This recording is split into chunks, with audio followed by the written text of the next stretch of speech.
Bueno, buenas tardes. Para cumplir con el horario del Congreso, continuamos con el SLAR Day. En esta ocasión, el doctor Rafael Calvo nos presentará la cirugía del ligamento cruzado cuando complementar con una reconstrucción anterolateral. El doctor Calvo es profesor de la Universidad del Desarrollo. También forma parte del equipo de rodilla de la Clínica Alemana de Santiago de Chile, es instructor de Stryker, instructor de Smilanefio, de CONMED, es editor de la revista chilena de ortopedia y traumatología y editor de la revista SLAR. Con ustedes, el doctor Calvo. Ok, muchas gracias. Ahora vamos a comenzar con la fiesta aquí, las indicaciones más controvertidas. Bueno, en esta ocasión vamos a hablar sobre el complementar o no. Yo diría que uno de los temas más discutidos desde hace unos años, y vamos a ver, como ya se dijo antes, que no tiene nada de nuevo. La reconstrucción anterolateral, cuáles son nuestras indicaciones y un poco cómo lo hacemos. Partir con esto, si bien el ligamento lateral es una estructura anatómica que ganó popularidad recientemente, se ha hablado mucho, en nuestro país salió un artículo, me acuerdo, que decía se ha descubierto también en Estados Unidos un nuevo ligamento. Hay que tener presente que ya fue descrita por Segón en el año 1879, o sea, nada de nuevo. Él lo describió como una banda fibrosa asociada a una avulsión ósea en el tercio proximal de la tibia cuando el mismo realiza la rotación interna forzada, esa era la fractura de Segón, y con él la banda iliotibial o el ligamento anterolateral. Dicha avulsión ósea fue reconocida como fractura de Segón y se asoció a una lesión del cruzado. Y ya en el año 2007 el doctor Iberia denominó en su trabajo científico a dicha banda fibrosa como ligamento anterolateral de la rodilla. La primera pregunta cuando hablamos de ligamento anterolateral, ¿existe el ligamento anterolateral? ¿Cuándo indicamos una cirugía? ¿Todos los casos de reconstrucción tienen que ir acompañados de un anterolateral o solo seleccionados? Y después queremos analizar cuál es la mejor técnica que está dentro de las preguntas clásicas.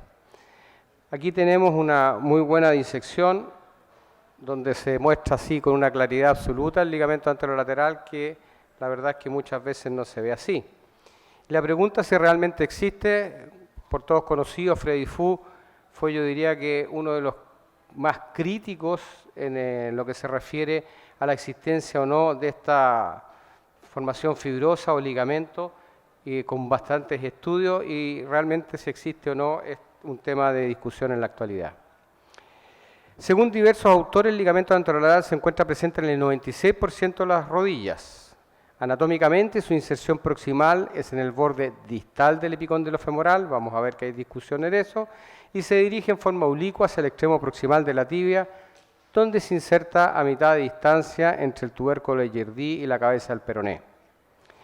Desde el punto de vista biomecánico, el consenso del grupo de expertos sobre este ligamento mostró que la carga media del fallo era alrededor de 180 newton, ahí está su rigidez, y su función, el ligamento anterolateral actúa en la restricción para la rotación interna de la tibia y afecta al pivot sheath en la rodilla con LCA deficiente.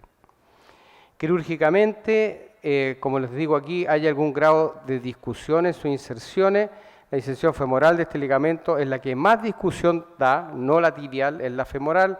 Hay distintos grupos que lo localizan en distintas partes. Aquí vemos este estudio, cómo nos está mostrando distintas ubicaciones para inserción femoral, y esta es un poquito más estandarizada a nivel tibial. Entonces la pregunta, ¿por qué antes, por qué ahora? Fue una moda antiguamente y ahora está de nuevo de moda. Yo creo que esto está basado, o la literatura muestra un poco en los resultados que no son tan buenos en algunos casos de rotura del ligamento cruzado anterior. La cirugía del ligamento cruzado anterior ha ido teniendo una progresión, como hemos visto, con variaciones en la técnica, los medios de edificación, si anatómico o no anatómico, y esto basado en esta inestabilidad rotacional residual que podría tener, lo cual da un porcentaje de resultados que no son adecuados. Pivot sheath positivo en el postoperatorio, malos resultados clínicos y con esto mayor riesgo de artrosis. Entonces, el por qué, vemos que también se desarrollan otras técnicas como el doble banda, banda anatómica, y vemos que cada uno de estos cambios que hemos tenido no han logrado eliminar la laxitud residual anterolateral en algunos pacientes que quedan con inestabilidad rotatoria. Existen pacientes de alto riesgo de rotura de la plastía, pacientes jóvenes, hemos visto hiperlaxo, deportes de pivote, un slope tibial aumentado, recurvatum.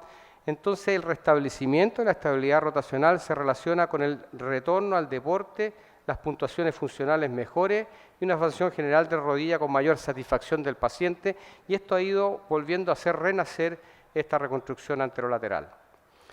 ¿Cuál es lo clásico en la indicación de un anterolateral? En las revisiones que tienen un pivot shift positivo, no en todas. Nosotros rutinariamente hablamos con el paciente y bajo anestesia examinamos nuevamente el pivot shift. Esa es una de las principales indicaciones como inestabilidad rotatoria. Lesiones del ligamento cruzado anterior con hiperlaxitud, por ejemplo, muy frecuente en niños, en pacientes mujeres también que son muy laxas y tienen un porcentaje mayor tanto de inestabilidad rotacional como de rotura. Y hoy por hoy hay entrando con mucha fuerza la rotura primaria del cruzado con un pivot shift positivo como una indicación clásica en la cual hacer en estos primarios en el que hay mucha inestabilidad rotatoria de entrada a un anterolateral.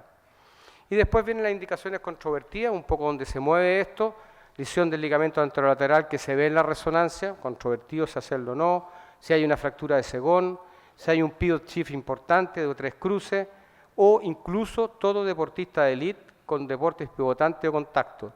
A mí me tocó en el Traveling Fellow, estar con Andy Williams en Londres, me acuerdo discutiendo esto, él es el médico del Chelsea, y yo me di cuenta que en todo él opera solamente profesionales.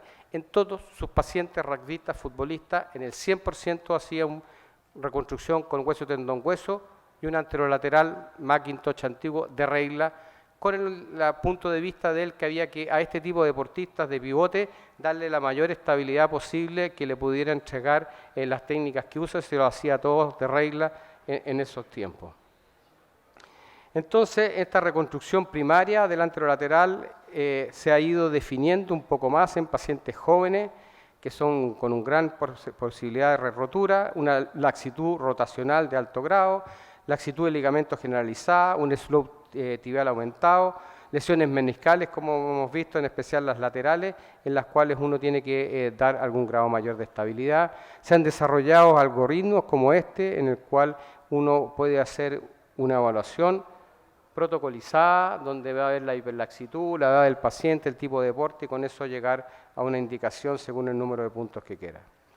Ahora, ¿qué nos muestra la evidencia clínica? Actualmente la mejor evidencia clínica para la adición de un procedimiento de aumento lateral pues viene del grupo de ACL.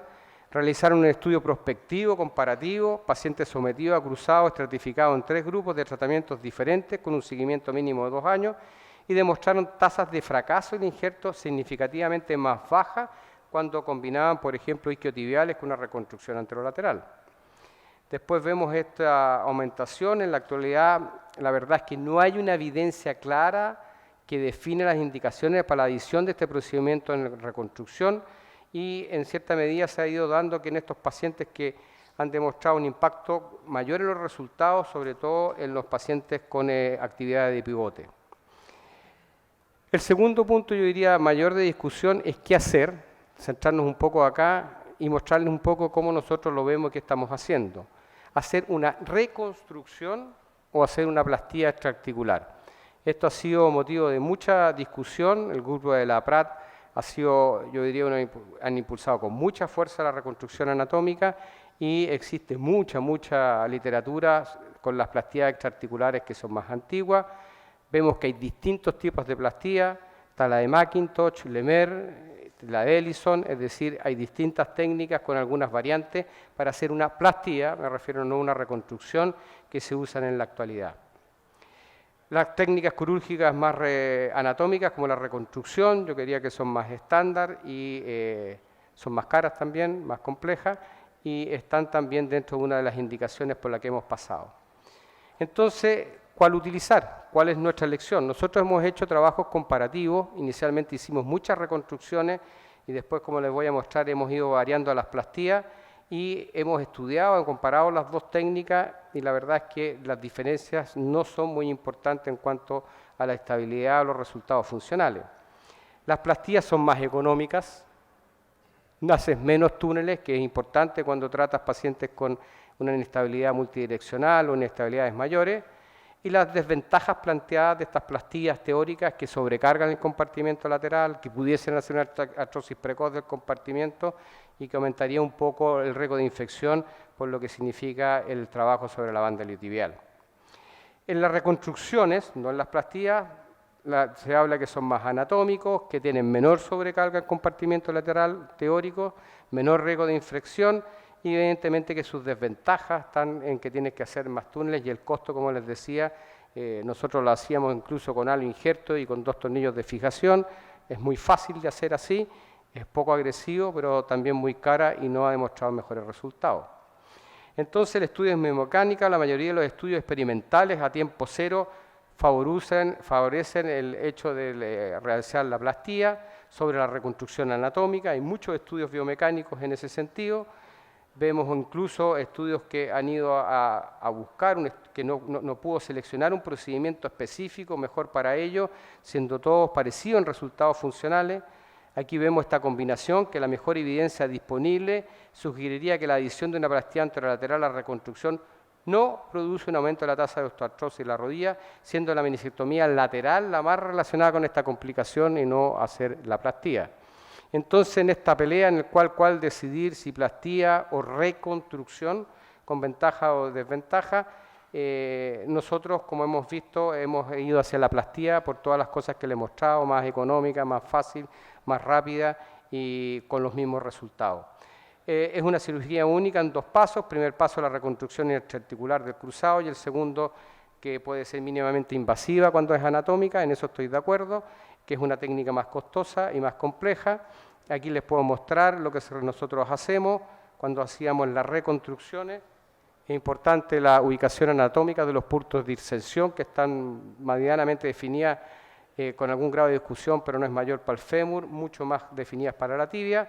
Aquí vemos cómo lo hacemos percutáneo prácticamente, hacemos un pase del injerto subcutáneo en los puntos de fijación ya bien establecidos.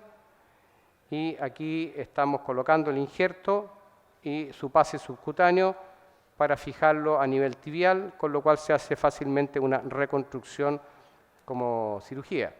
Y la plastía, que es lo que estamos haciendo ahora más por todo lo que les he indicado, cada vez hemos achicado más nuestra incisión, que eso es trascendente particularmente en niños y en mujeres, en virtud de una muy buena localización de los puntos anatómicos.